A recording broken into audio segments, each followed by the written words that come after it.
கவிதை எத்தனையோ பேர் எழுதியிருக்கேன். ஒரு புது கவிதையை சொல்றேன் பாருங்க, மொழி வளமையை பாருங்க. 2 வரி தான் சார் எழுதியிருக்கேன், 2 வரி எழுதியிருக்கேன். பூனை செத்து விட்டது, நல்ல கவனி. பூனை செத்து விட்டது, எந்த மனிதன் குறுக்கே சென்றானோ. புரிஞ்சா கைதட்டுங்க, புரியலைன்னா போங்க. பூனை செத்து விட்டது, எந்த மனிதன் குறுக்கே சென்றானோ. ஏய், பூனை குறுக்க போச்சுன்னா ஓடியாரேடா, பூனையே செத்து போச்சுடா. எவன் போனானோ சனியா அது செத்து போச்சு. மூட நம்பிக்கையை கொளுத்துகிற கவிதையை தந்தது இன்றைய 20ஆம் நூற்றாண்டு கவிதை. பாரதி அதைத்தானே விரும்பின.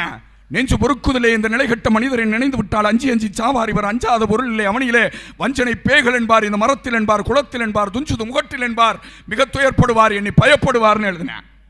பட்டுக்கோட்டை அதைத்தானே எழுதினார். வேப்ப மர உச்சியில் நின்று பேய் ஒன்று ஆடுதுன்னு விளையாட போகும்போது சொல்லி வைப்பாங்க, உன் வீரத்தை கொழுந்திலேயே கிள்ளி வைப்பாங்க, வேலையற்ற வீணர்களின் மூளையற்ற